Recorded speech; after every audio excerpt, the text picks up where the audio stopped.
Posted by you/throw_still fightin'. This is going to be a long post because I'm emotionally flooded in a rambler. I need to get this off my chest. My dearest friend in the world is a man named James, not his real name. I try to describe how great he is, but honestly, it's easier just to tell you the story. James and I grew up in the same town, a conservative Christian town in the middle of nowhere, USA. The first time I met him was on the playground at school. He saw me sitting alone under a tree and came over to ask if I wanted to play with him and his friends. I said no, but he noticed I was reading a book about space, the solar system, to be more precise. So, he sat down next to me and asked me which planet I thought would be the coolest to visit. We ended up talking for the rest of recess about what we thought the other planets might be like, and when we went back to class, he introduced me to his friends as my new friend, Op. We were inseparable from that point on. It was one of those things where the entire town, our parents included, had us married off by age 8 or something. We didn't understand at the time, of course, but I would go on family trips with his family and stay over at his place, and vice versa, through most of elementary school. We got in trouble for talking during class every day, though not really, because the teachers all loved him. This dude can charm his way out of anything, it is unreal. We were best friends.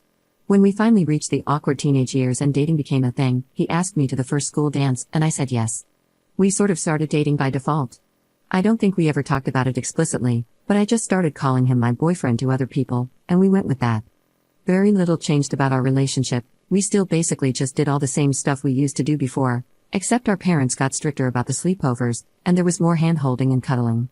Kissing and stuff was always difficult for me, and I didn't know why, but he never pushed me on it, not even once. The 2 times we tried, he was able to tell very quickly that I was uncomfortable, and he just shut the interaction down by messing up my hair playfully, saying, "Enough of that. How about we just watch a movie?" I just assumed one day I would get it. Well, I didn't. Sometime around 15 years old, I started to realize the problem. I wasn't intimately attracted to men. This was a very trying time for me, given the kind of environment I grew up in. This was not acceptable. My parents were extremely religious and extremely anti-LGBT. After about 8 months of an identity crisis over this, I decided to muster up the courage to tell James, before anyone else. I didn't know what to expect. I was terrified. I went over to his house trembling. He had done what he always did, made my favorite snacks and got the controllers and my favorite game, Diddy Kong Racing, ready to go. He opened the door, gave me a hug, and I came in. I was so scared. We sat down, and he looked at me for a second before putting his hand on mine and asking me what was wrong. So, I tried to tell him. I got halfway through the sentence, struggling to actually say, "I'm gay," before he just interrupted me and said, "You're gay." "Yes, I know, is there anything else?" followed by that goofy smile I love so much. I just froze in place. I asked him if he was mad, and he just laughed and told me he loved me the way I was and that this was the way I was. I just started crying and jumped into his arms. It felt like 10 minutes, at least, before he finally interrupted me in characteristic fashion, remarking, "However, I will be mad if you let the pizza rolls I made get cold, so how about we stop crying and start eating?" We stayed best friends after that. We never actually had a breakup talk, but we did start to date other people. We talked and hung out almost every day until we graduated and he went away to a big-name college. The night before he left, he came and picked me up, and we drove around town, hitting all our favorite spots. He drove me back home at 3 a.m. in the rain. I took his hand during the drive and fell asleep on his shoulder. I remember wondering then for a moment if I should just marry him anyway. But he was going away to college, and I'm not attracted to men, so it probably couldn't work, no matter how I felt about him otherwise. He promised to stay in touch, but I didn't know if that would happen. Well, it did. Obviously, it wasn't like before, but he made sure to call me every week just to check up on me and see how things were going. I went to college close to home. We'd talk about how hard college was, whoever we were dating at the time, and whatever drama was going on. During his junior year, my parents found out that I was gay. They did not react well, and I was basically kicked out of my home to save me, my dad going on about me needing Jesus's 40 days in the desert like a lunatic. My parents are good people, so this didn't last, and they have more than made it up to me since, working hard to unlearn their bad programming.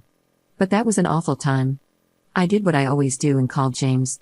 He talked to me for about an hour, then got his mom to drive up to get me so I could stay in his old room. Then he flew home the next day pretty much just to cheer me up and make sure I was all right. Vintage driving around in circles, singing like idiots, and 2 a.m. junk food runs did the trick. I later found out from my mom that he had also gone and confronted my parents, stood up for me, and told them they should be ashamed of themselves and that if they were willing to lose their daughter over this, they were unfit parents and not the second family I thought you were. My parents worship him, so this was effective, and my mom still tells this story to this day. Once again, I remember wondering at the time, will I ever know anyone else in my life who would do this for me? But he was heading back to college, and he was still a man. So I didn't do anything. Years went by. He got married. I got a long-term girlfriend. We stayed close the entire time. We saw each other a lot less, but it was still great every time he visited, and we had frequent texts and calls. I looked forward to his visits all year. And then tragedy struck. His wife divorced him. I never liked her, but he did. I think she used him for a green card, and he was too sweet to notice, but that's neither here nor there. He came back home, so I saw him a lot more. Obviously, he was crushed, but we got through it together. And then, I got the diagnosis. At age 27, cancer. There's nothing I can say that describes the feeling, so I'm not even going to try. Decent chance of survival, but I had to start treatment right away. This experience has changed me and my outlook on life more than anything else that's ever happened to me combined. At first, everyone was there for me. I was getting visitors daily, friends, family, everyone. But as the weeks turned into months, it all stopped. Most people, even my friends, started coming once a week, then once a month, then not at all. When things were looking bad around the 7 to 8 month mark, my girlfriend broke up with me, claiming she loved me but couldn't handle watching this. Now, almost 2 years in, there are only 5 people who are still here. My mom, my dad, my sister, my BFF Amanda, and James. I almost can't talk about it without crying, but James is here every single day. Every day, for hours. He may have missed 20 days in almost 2 years due to work-related travel, and even then, he calls me. He comes in and asks how his Amumu, which he's called me since we were kids, because I like cows and those are my initials, is doing, and he listens. He brings my favorite snacks and treats when I can have them, board games we like to play, and old video games on handheld so we can play. He sings to me, shows me pictures of places he's been that I'd like to go, and talks about taking me there once I'm better. He sits there and holds my hand in silence so I won't be alone until the doctors tell him it's time to go. Then he does it again the next day. I've never seen him cry or show any sadness. If I even casually say something like, if I get better, he immediately interjects, when you get better. He just won't give up on me. The only other person who is there like this is my mom. Even my dad, sister, and Amanda, who have also shown up in big ways, are not this consistent. I could write a whole post about how this experience has changed my relationship with my mom as well. She's proven to me that no matter what happened in the past and what we may have clashed over, she loves me like no one else, except maybe James. My mom is the #1 all-time James fangirl. She has been attempting to get me to marry him since I was 7 years old. A long time ago, she stopped that. But about 3 months ago, she made probably her first comment of that kind in around 7 years. I guess there are a few things she said. The first was, pay attention to the people who are still here now. They're the people who always will be. They're the people who love you and not just what you can do for them. Which sort of set me off on the whole months-long train of thought that led to this post. Amanda and my sister also make a lot of comments about James. Both like him, and Amanda told me a few visits ago that she thinks I love him, and one reason none of my other relationships have worked out is that the other person can always tell they're #2 everywhere but the bedroom. Then, about a month ago, Mom was a little more direct. After James left one evening, she told me, baby, in all my years on this earth, I've never seen anyone love anybody like that boy loves you. I know you don't like it when I talk about this, but trust me, if you let him go again, you're going to regret it forever. I don't know what has changed, but this time when she said that, I just knew she was right. Every relationship I've ever been in has had some problem or thing that had to be worked on. Most of them have several. The only thing missing here is that I don't feel a strong urge to rip his clothes off like I have with some, but honestly, not all or even most, of the women I've been with. But even there, it's different. In general, I find the idea of being with a man disgusting, but I don't find it disgusting with him. I like being touched by him and being close to him. He's so gentle. Lately, I even find myself fixating on his lips and daydreaming about kissing him. I'm not that sexual of a person, and I think overall, of the people I've known in my life, I would be happier with him than with anyone else, and it isn't close. Now, the big problem is the cancer. Honestly, I'm not really on the fence about this anymore. If I survive, I want to be with him. I'm getting better, and the doctors are hopeful. But I am not sure if I should tell him now or not. I want to tell him so bad. I want him to know how much I love him.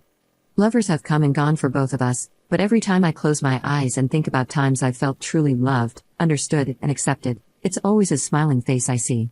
When I think about times I felt warm and safe, it's his arms I feel wrapping around me like a warm blanket just my size, his voice I hear saying, "Don't worry, Amumu, it'll be all right," or cracking some silly joke. I want him to know that I want him with me, by my side forever. There's nowhere I'd rather be than wherever he is, doing absolutely anything. cuddling up on the couch making jokes about stupid movies, playing our favorite video games, talking about life till 2 a.m., driving around in circles while he sings boy band songs like a goofball. I don't care as long as he's there too. I want him to know that if I survive this, we will be together. That's what I want. That's all I want. He's all I want. But I'm scared to tell him because I don't know what's going to happen. If I don't make it, would it have been kinder to just keep this to myself? If you were him and in this position, would you want me to tell you how I feel? Update 2 days later. So, tonight I told James. I told him everything. Gosh, I just wish I could relive this night over and over again. I've never been so happy. He came into my room this evening like he always does, greeted me with, "Hello, how's my Amumu doing today?" I told him I was doing well. He told me I looked beautiful, which is not true, but it still felt so sincere. Then he started unpacking the stuff he brought me today. I asked him to stop and just come sit with me because I wanted to talk to him. He nodded and came to sit down next to me. He asked, "What's up?" It took me a bit to gather myself. I kept getting distracted by his eyes. The way he looks at me sometimes, I don't know how to describe it. I told him, "I love you," and he just kind of laughed and touched my hand before casually responding, "Oh, I know that. I love you too." In retrospect, this wasn't the best way to start, I guess, since we've said that enough with a different understanding, and he didn't get what was happening. He started to get up again to unpack the snacks, and I grabbed his arm and asked him to let me finish. He looked confused, but he nodded and sat back down. And then I did it. I told him everything. I told him about all the times in the past I'd thought about just marrying him despite my sexuality. I told him my favorite memories of him and how they make me feel. I told him he'd always been my best friend and the person I trusted the most. I told him I made a mistake and I should have chosen him. I then basically devolved into reciting the last paragraph of my first post to him. He's the face I see when I think about feeling loved, the embrace I feel when I think about being safe. It doesn't matter what we do, if we're together, I'm happy, and he's the only thing I want for the rest of my life. He basically froze. He said nothing, just looked at me as I spilled everything. I'm not sure he even blinked. When I finished and looked up at him, he was sitting there like a statue with his mouth slightly open, still enough that it was like he forgot to breathe. James always knows what to say, so this was a little unnerving to me. I started to ask him if everything was all right, but before I could finish, his expression broke. He exhaled into a weak but incredibly tender, quivering smile, and he just reached out and pulled me into a hug. I buried my head in his chest, and his arms just wrapped around me. I melted into him. He was so gentle. It felt so easy. It felt so right. Then he started crying, and then I started crying. He's been coming here through 2 years of cancer treatment, and I've never seen him cry until now. He held me for a while, but however long it wasn't long enough. He still hadn't actually said a single word since I finished talking, but I guess he didn't really need to. Then he finally answered my question with, "Now it is." When he finally pulled away, his face was red from crying, but he just looked so happy. He looked at me for a bit. It was kind of cute because he had a little trouble maintaining eye contact, which he usually doesn't. He was like a little boy again. Then he finally looked right at me, and he just said, "You are the only thing I've ever wanted." Then I started crying again, and he started crying again, and he pulled me to him and held me again. I wish it never ended. A little bit later, once we had exhausted our crying capacity, I showed him the post. He made a few jokes about wanting to meet this James guy and about how he had better go and thank my mom for her 20-year wingwomanship, lol. Then, after he finished reading it, he kissed me. It felt easy, not scary at all, and just right.